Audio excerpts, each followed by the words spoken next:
நேற்று யாரோ வந்துட்டு போனாங்கன்னு சொன்னார். ஒன்றும் வேணாம், நீங்கள் வீட்டுக்கு போய் இப்போ அதுவே 4 ஆகி போச்சு, 4க்கு மேலேயும் இருக்கும். நமக்கு தெரிஞ்சு 4 யார் யார்? இபிஎஸ்ஸு, என்னை விட உங்களுக்கு செய்தி நிறைய தெரியும், நாங்கள் சொல்லணுங்கிற அவசியமே இல்லை. இபிஎஸ்ஸு, ஓபிஎஸ்ஸு, அண்ணாமலை இல்லைம்மா தினகரன், அதுக்கடுத்து சின்னம்மா, இந்த 4 இருக்குது. இப்போ இந்த 4 எடுத்துனே ஆகும்னு தெரியாது. இந்த தேர்தலுக்கு அப்புறம் எதுவுமே இருக்காது என்ற அடிப்படையில் நாம் பார்த்து கொண்டிருக்கிறோம். தமிழகத்தில் தமிழக முதல்வர் தமிழகத்துக்கு மட்டுமல்லுமா இந்தியாவிற்கே ஒரு சிறந்த முதலமைச்சராக திகழ்ந்து கொண்டிருப்பவர். இந்தியாவுக்கு மட்டும் இல்லைம்மா உலகத்துக்கே ஒரு முன்னோடியாக திகழ்ந்து கொண்டிருக்கிற முதலமைச்சர் என்பதற்கு உதாரணம்தான் அவர் இங்கே கொடுத்த காலை சிற்றுண்டியை கனடா நாட்டிலே பின்பற்றுகிறார்கள் என்று சொன்னால் உலகத்திற்கே வழிகாட்டுகிற ஒரு முதலமைச்சர் நம்முடைய தளபதி தான். இந்தியா கூட்டணி உருவாவதற்கு காரணமாக இருந்தவரே நம்முடைய தலைவர் தளபதி தான். அந்த தளபதி இன்று இந்தியாவிற்கு வழிகாட்டுகிறார். ஒரு பாசிச நாசிச ஆட்சியை ஒழிக்க வேண்டும், ஒரு ஜனநாயகத்தை நிலைநிறுத்த வேண்டும். அம்பேத்கர் நேற்றைக்கு முதல் நாள் தான் அவருடைய பிறந்த நாள். அவருடைய கனவுகள், அவர் உருவாக்கிய அரசியலமைப்பு சட்டத்தை நடைமுறைப்படுத்த நிரந்தரமாக அதை செயல்படுத்த வேண்டும் என்ற உணர்வோடு நடைபெற்று கொண்டிருப்பது தான் இந்த கூட்டம், இந்த தேர்தல். ஆகவே இந்த தேர்தல் என்பது ஏதோ சாதாரணமான தேர்தல் அல்ல.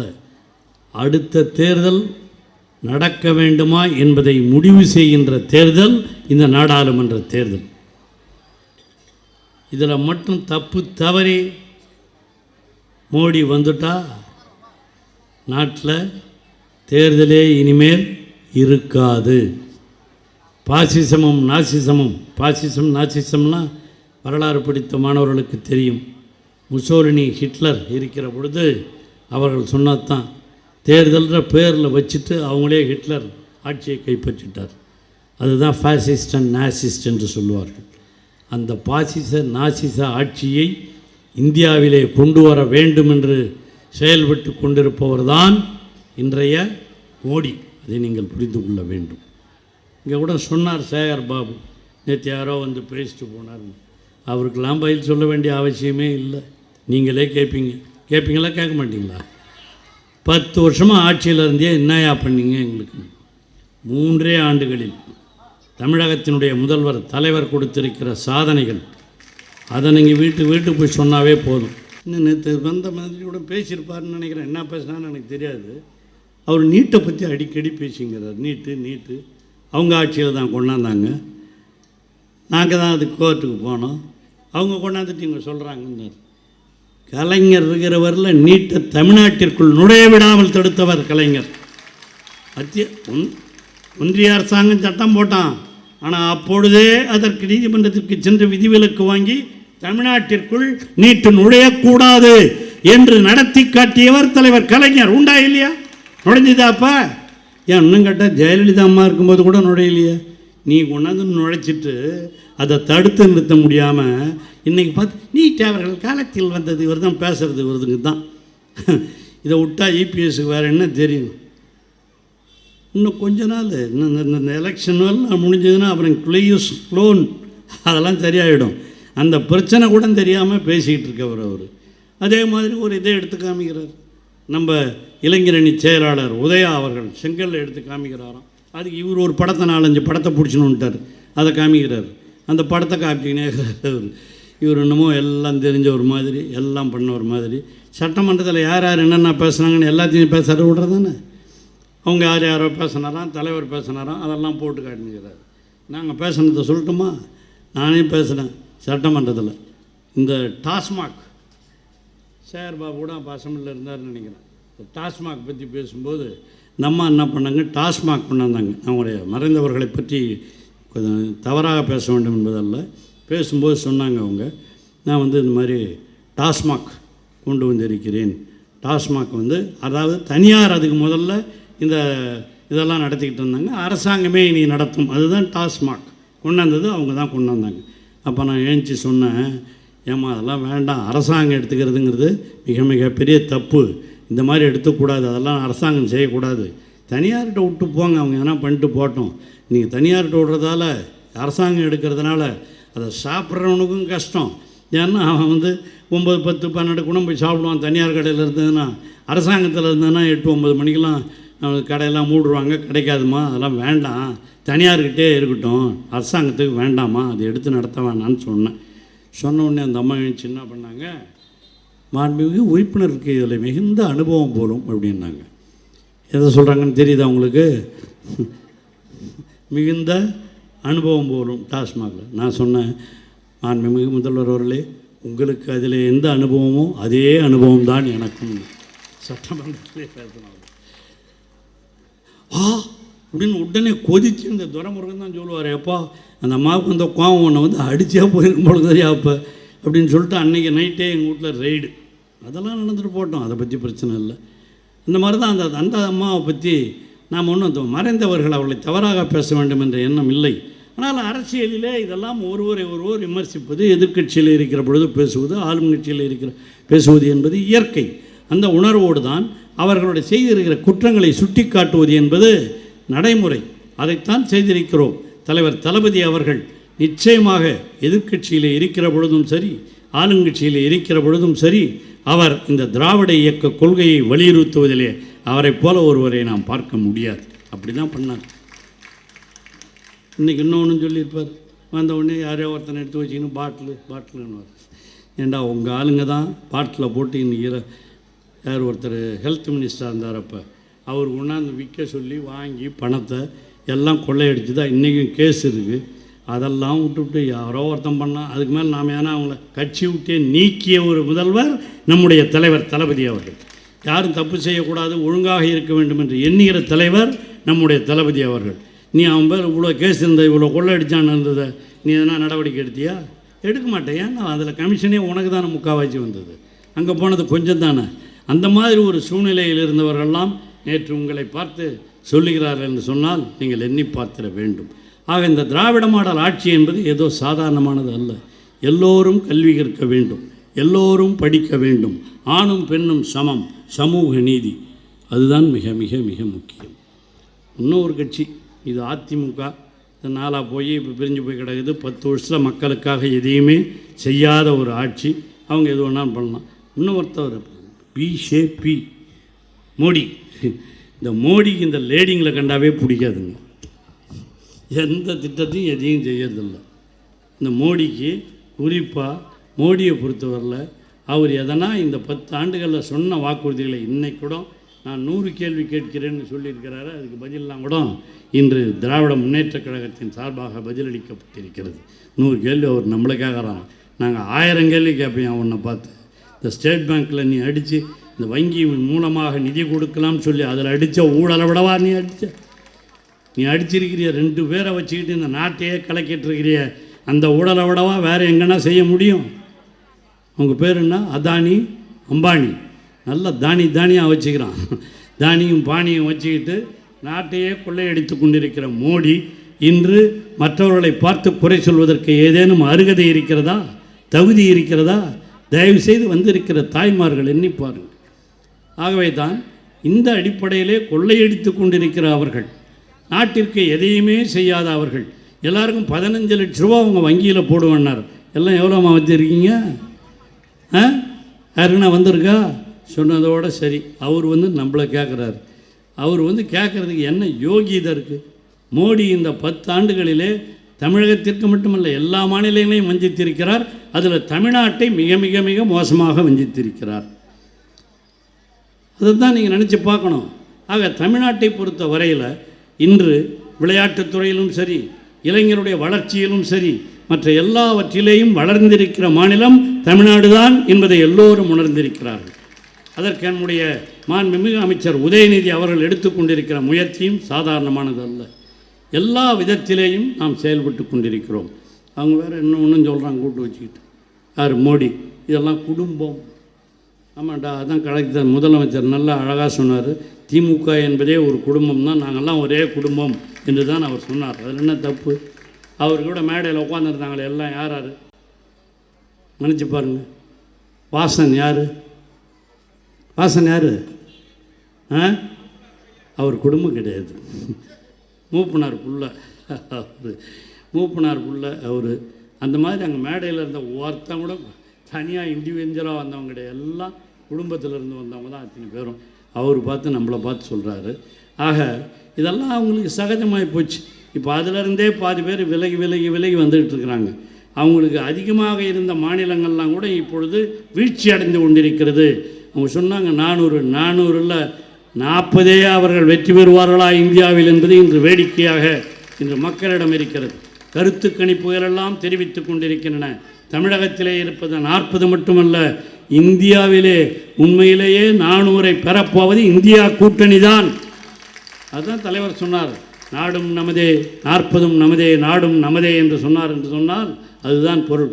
முதல்ல இந்த கூட்டணி, இந்தியா கூட்டணி ஆரம்பிக்கிற பொழுதே சென்னையில் சொன்னார், நாம் யார் வர வேண்டும் என்பதை விட யார் வரக்கூடாது என்பது தான் மிக மிக முக்கியம்.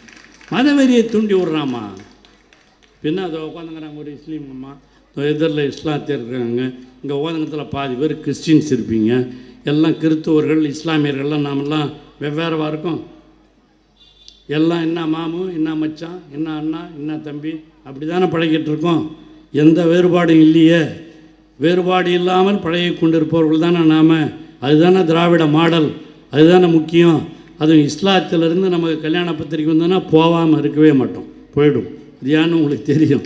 அதெல்லாம் நட்பு, அதெல்லாம் ஒரு உறவு. அந்த மாதிரி தான் நாம் வாழ்ந்துக்கிட்டு இருக்கோம். அப்படி இருக்கிற நம்மளை பிரிக்கணும்னு நினைக்கிறானே, தேவையா? தயவுசெய்து எண்ணி பாருங்கள். இப்போ உடனே சொல்கிறான், என்ன ஒரே தேர்தல் சாத்தியமா? ஒத்துக்கிறீங்களா? நீங்கள் ஒரே நாடு ஒரே தேர்தல் ஒத்துக்கிறீங்களா? ஏற்றுக்கொள்ள முடியுமா? இப்போ பார்லிமெண்ட் எலெக்ஷன் நடக்க போகுது. இப்போ பார்லிமெண்ட் எலெக்ஷன் வந்ததுனால தமிழ்நாட்டில் இருக்கிற எல்லா மாநிலங்களையும் கலைச்சிட்டு மாநில ஆட்சியும் தேர்தல் நடத்த முடியுமா? கலைக்க முடியுமா? இன்னும் எங்களுக்கே 2 வருஷம் கலைச்சிட்டு நடத்த முடியுமா? சரி, அது போகட்டும். அது போக இப்போ மாநகராட்சி மேயராக இருக்காங்க ஒரு அம்மா, இப்போ தான் 1 வருஷம் 1.5 வருஷம் ஆகுது. அதையும் கலைச்சிட்டு அதுக்கும் தேர்தல் நடத்த முடியுமா? ஒரே தேர்தலுங்கிறது எந்த அடிப்படையில்? அது தேவையில்லாத ஒன்று. அவ்வப்போ தேர்தல் செலவு அதிகமாகி போதா? நீ அடிக்கிற கொள்ளையோட வாடா செலவு. மோடி வெளிநாட்டுக்கு போய் வந்துக்கிறாரா, அந்த செலவு விடுவா இந்த செலவு, தேர்தல் செலவு பெரிய செலவு. அந்த தேர்தல் செலவு அதன் மூலமாக அதனால் ஒரே நேரத்தில் தேர்தல். ஏன்? எதுக்காக? அதுதான் ஃபேசிசம். அதைத்தான் ஹிட்லர் முசோலினி சொன்னான். எல்லா தேர்தலும் அப்படி பண்ணணும் இப்படி பண்ணணும், இந்த மாதிரி தேர்தல் அதிகாரிகள்லாம் நாங்கள் தான் நியமிக்கணும்னு சொல்லி எல்லாம் பண்ணோம். இந்த தேர்தல் அதிகாரிகள் நியமனத்தில் எவ்வளோ ஃப்ராடு. முதல்ல தேர்தல் அதிகாரிகள் யார் என்று நியமிப்பதில் chief justice of the supreme court அவர் அதில் இருந்தார். அவர் அதை தூக்கிவிட்டு இவரே போடுற ஒரு அமைச்சரை வைத்து இன்று தேர்தல் அதிகாரிகளை நியமிக்கிற ஒரு முறையை கொண்டு வந்திருப்பது மோடி அரசு. அப்போ என்ன அர்த்தம்? அதுதான் ஃபேசிசம், அதுதான் நாசிசம், அதுதான் ஹிட்லர் முசோலினி சொன்னது. எல்லாவற்றையும் தன் கையிலேயே வைத்திருக்க வேண்டும் என்ற ஒரு சர்வாதிகாரத்தை நோக்கி நடைபோட்டு கொண்டிருப்பவர் தான் மோடி. தயவுசெய்து அதை மறந்து விடாதீர்கள். அதைத்தான் நாம் சொல்லுகிறோம். அந்த அடிப்படையில் தான் தமிழகத்தினுடைய முதலமைச்சர் தளபதி அவர்கள் எப்பொழுதும் நாம் திராவிட மாடல் ஆட்சியைத்தான் நடத்துவோம், சமத்துவம் சமூக நீதி ஆணும் பெண்ணும் சமம் என்ற உணர்வுகளுக்கு ஏற்ப நடத்துவோம். அதை தான் விட்டுவிட்டு இப்போ இந்த பிஜேபின்னு இருந்தான் இல்லையா, அவர் கூட போய் இப்போ யார் சேர்ந்துக்கிடுது? பா மா கா எல்லாம் காவோட வெட்டி இந்த பாமக, அந்த பாமக போய் சேர்ந்துருக்காங்களா? கொஞ்சமாவது ஒரு கொள்கையோடு சேர்ந்திருக்கிறார்களா? நான் எங்கள் மாவட்டத்தை சேர்ந்தவர் தான், மாண்புமிகு டாக்டர் ஐயா அவர்களும் அதே போல் நம்முடைய அன்பிற்குரிய சகோதரர் அன்புமணி அவர்களும் எங்கள் மாவட்டத்தில் இருக்கவங்க தான். அவங்க எவ்வளவோ பல்வேறு வளர்ச்சிகளுக்காக பாடுபட்டவர்கள் தான். ஆனால் அவங்க என்ன இப்போ போய் சேர்ந்துருக்காங்க? அவங்க என்ன சொன்னாங்க? சட்டமன்றத்திலே பேசுனாங்க. சேகர் பாபும் உட்காந்துருந்தார், நாங்களாம் உட்காந்துருக்கோம். என்ன கேட்டாங்க? ஜாதி வாரி கணக்கெடுப்பு நடத்த வேண்டும் சொன்னாங்களா இல்லையா? சொன்னீங்கல்ல. உங்கள் தேர்தல் அறிக்கையில் பிஜேபியில் விட்டுருக்கானே, அதில் ஜாதிவாரி கணக்கெடுப்பு உண்டுன்னு சொல்லியிருக்கானா? காங்கிரஸில் சொல்லியிருக்காங்க, கழகத்தில் சொல்லியிருக்காங்க. நீ சொன்னியா? கேட்க வேணாமா? நீ உன்னோட அடிப்படை கொள்கையாக அதுதானே சொல்லணும்ல. 10.5 ஓணுன்னாங்க. அப்போ நாம் சொன்னோம் 10.5 தான் இருக்கிறதும் குறைஞ்சுறையா. வட மாவட்டங்களில் அதிகமாக இருப்பது அவர்கள் தான். 18% எங்கள் மாவட்டத்தில் அவர்கள் தான் வேலை வாய்ப்புகளை பெறுகிறார்கள், இடஒதுக்கீடை பெறுகிறார்கள். அதனால் அதெல்லாம் இப்போ இதை யோசிக்கலாம் அப்படின்னு சொல்லி தான் நாம் சொன்னோமே தவிர அப்படி இல்லைன்னு சொல்லலை. ஆனால் அந்த 20% இடஒதுக்கீட்டை கொடுத்தது யார்? மிகவும் பிற்படுத்தப்பட்டவர்களுக்கு என்று 20% இடஒதுக்கீட்டை கொடுத்தது தலைவர் கலைஞர். இபிஎஸ் அது கூட உரிமை கொண்டாடுறாரு. நாங்கள் தான் ஏதோ பண்ணோம், நாம் ஏதோ சுட்டுவிட்டோம்னு. சுட்டதே யாருன்னு கூட தெரியாத ஒரு இபிஎஸ் அவர் பேசுகிறார் மீட்டிங்கில். நான் கேட்டேன், இந்த இது மாதிரி இடஒதுக்கீட்டுக்காக கேட்டவர்களை துப்பாக்கி சூடு நாமடா யார் காலத்தில் சுட்டதுன்னு கூட தெரியாமல் ஒரு கட்சியில் உட்காந்துருக்கிய நீலாம் ஒரு கட்சி நடத்த தகுதி உள்ளவன் தயவுசெய்து நினச்சிப்பார். அந்த சுட்ட நிகழ்ச்சிக்கு பிறகு அன்பர்களுக்கென்று இன்று தமிழக முதல்வர் தலைவர் கலைஞர் அப்பொழுது மிகவும் பிற்படுத்தப்பட்டோர் என்ற இடஒதுக்கீட்டை கொடுத்தவர் நம்முடைய தமிழக முதல்வர் தளபதி அவர்கள். ஆக நீங்கள்லாம் கொஞ்சமாவது உண்மையிலேயே உங்களுக்கு கொள்கை பிடிப்பு இருந்திருக்குமானால் ஆதரிக்க வேண்டியது இவங்க தான். அவருங்க இன்றைக்கி பேசுகிறாங்க, இந்த திராவிட கட்சிகள் திமுக அதிமுக இரண்டுமே இருக்கக்கூடாது, பிஜேபி கூட போய் ஒட்டிய எதுக்காக நீ பிஜேபிக்கு போனன்னு நான் சொல்ல வேணாங்க. எங்கள் மாவட்டத்தில் ஒரு மந்திரி இருந்தார் பார், யார்? விழுப்புரத்தில் சிவி சண்முகம். அவர் நல்லா சிவி போடுறாரு. இப்போ அவர் தான் போய் பேசினவர். அவர் தான் சொல்கிறார் ஒரு மீட்டிங்லேயே, அவங்க எதுக்காக போனாங்கிறவர் தான் உண்மையை சொல்லிவிடுவேன் நான் எப்படிங்கிறார். அப்படின்னா உண்மையை சொல்லாமல் உள்ளத்தில் வச்சுக்கிறாருன்னு அர்த்தம். என்னென்ன பேசினாரோ, என்னென்ன கேட்டாங்களோ, அதெல்லாம் அவங்க என்னென்ன கொடுத்தாங்களோ என்னமோ, அதுக்காகலாம் போய் ஒரு கூட்டணி வைக்கிறான்னா இவங்கெல்லாம் கொள்கையை பற்றி பேசுவதற்கு கொஞ்சமாவது தரம் இருக்கிறதா? அதுவும் சென்னையில் இருப்பவர்கள் எல்லாம் படித்தவர்கள், விஷயம் தெரிந்தவர்கள், அறிவாளிகள். நீங்கள் தயவுசெய்து சிந்தித்து பாருங்கள். ஆக இப்படிப்பட்ட ரெண்டு பேர் நின்றுட்டு இங்கே யாராக நிற்கிறது? திமுக வைத்து பிஜேபி தேமுதிக. அதெல்லாம் பேசவே வேண்டாம். இல்லாத கட்சியை பற்றி நாம் ஏன் பேசிக்கணும்? அது அதை பற்றி பேசினாவே அது நாம் பேசினா தான் 4 பேருக்கு தெரியும். அதை பற்றி பேச வேண்டிய அவசியமே இல்லை. அதனால் இந்த மாதிரி இருக்கிற ஒரு சூழ்நிலையில் நீங்கள்லாம் தயவுசெய்து நினச்சி பாருங்கள். ஆர்காட்டார் அவர் எப்படி இந்த இயக்கத்திற்காக பாடுபட்டார் என்பது எங்களை போன்றவர்.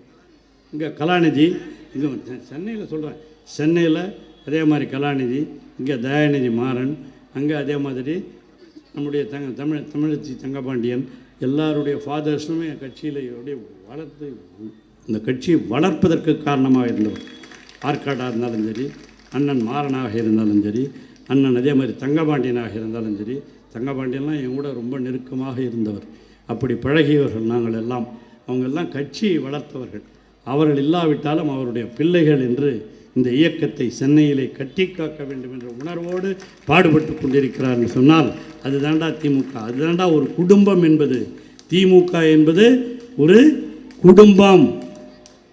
இதை போய் நீ குடும்பமாக பிரித்து பார்க்குறிய, உங்கள்கிட்ட அதுக்கு யோக்கியதை கொஞ்சமாவது இருக்கா? தயவுசெய்து நினச்சி பாருங்கள். அந்த அடிப்படையிலே தான் நாம் எல்லாம் உங்களை பார்த்து அன்போடு கேட்டுக்கொள்கிறோம். ஆகவே வந்திருக்கிற நாம் நீங்கள் எல்லாம் எண்ணி பார்க்க வேண்டியது, காங்கிரஸ் கொடுத்த தேர்தல் வாக்குறுதி, திராவிட முன்னேற்றக் கழகம் கொடுத்த தேர்தல் வாக்குறுதி ரெண்டுமே பார்த்திங்கன்னா ஒன்றுக்கு ஒன்று ரொம்ப இதாக இருக்கும். உங்களுக்கு இங்கே அதிகமாக அந்த 100 நாள் வேலை திட்டத்தை பற்றி இங்கே இல்லை, அதனால் உங்களுக்கு தெரியாது. கிராமப்புறத்தில் நாங்கள்லாம் போய் பேசும்போது பெரிய வரவேற்பு. 100 நாள் வேலை திட்டத்தை 150 நாள் வேலை திட்டமாக மாற்றுவோம். அது மட்டுமல்ல, அவர்களுக்கு தினம் இப்போ 200 ரூபா 250 ரூபா கொடுத்துருக்கிறத 400 ரூபாயாக கொடுப்போம்.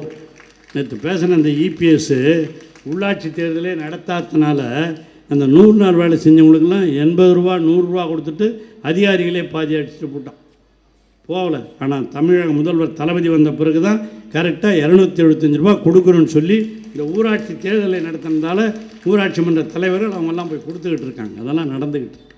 அதெல்லாம் நீங்கள் நினச்சி பார்க்கணுமா? தயவு செய்து நம் ஆட்சியில் நாம் செய்திருக்கிற சாதனைகள், மோடி ஆட்சியில் நடைபெற்றிருக்கிற வேதனைகள், 10 ஆண்டு காலமாக எதையுமே செய்யாமல் இன்று புரளி சொல்லி கொண்டிருக்கிற நம்முடைய இபிஎஸ் இவங்களெல்லாம் நீங்கள் நன்றாக தெரிந்து கொள்ள வேண்டும். அதெல்லாம் தெரிஞ்சுக்கிட்டு நீங்கள் போட்டுருவீங்க, எனக்கு நல்லா தெரியும், முதல்ல சொன்னதை மறுபடியும் சொல்கிறேன். நீங்கள் போய் உங்கள் வீட்டுக்காரர்கிட்டலாம் சொல்லுங்கள், உங்கள் பிள்ளைங்கிட்டலாம் சொல்லுங்கள். நீங்கள் நினச்சா செய்ய முடியாது எதுவுமே கிடையாது. மகளிர் தான் எல்லாம். அதுதான் நான் முதல்லையே சொன்னேன். எல்லாத்துக்கும் நீங்கள் சொன்னால் வீட்டுக்காரங்க கேட்பாங்க, பிள்ளைங்களும் கேட்கும், எல்லோரும் கேட்பாங்க. நானே எங்கள் வீட்டுக்கார அம்மாக்கிட்ட சொல்லிட்டு தான் அங்கே வந்திருக்கிறேன், மீட்டிங்க்கு போகிறேன்ட்டு. அதான் திராவிட மாடல் குடும்பம்னா அதான் திமுக. நீங்கள் சொன்னாவெல்லாம் அவங்க போட்டுருவாங்க. தெருவில் சொல்லுங்கள், பக்கத்து வீட்டில் சொல்லுங்கள், அக்கம் பக்கத்தில் சொல்லுங்கள், எல்லார்ட்டையும் சொல்லணும். பரப்புரை, உங்களைப் போல பரப்புரை செய்வதற்கு யாருமே இல்லை. வீட்டில் சாப்பாடு போடும்போதும் சொல்லுவீங்க, தண்ணி பிடிக்கும்போதும் சொல்லுவீங்க, எல்லா இடத்திலும் பரப்புரை செய்வதற்கு தாய்மார்கள் மிகச் சிறப்பானவர்கள். உங்களுக்கு செய்திருக்கிற நன்மைகளை எடுத்து சொல்லுங்கள். எழுதி வச்சுங்க, தாய்மார்கள் ஓட்டில் 90% வாக்கு தளபதிக்குத்தான், தளபதிக்குத்தான், தளபதிக்குத்தான். ஆகவே வந்திருக்கிற சகோதரிகளே, உங்களை நான் அன்போடு கேட்டுக்கொள்கிறேன். உங்கள் சின்னம், உங்கள் சின்னம், உங்கள் சின்னம் போடுங்கம்மா ஓட்டு, போடுங்க ஐயா ஓட்டு. உதயசூரியனை பார்த்து, உதயசூரியனை பார்த்து. நன்றி, வணக்கம்.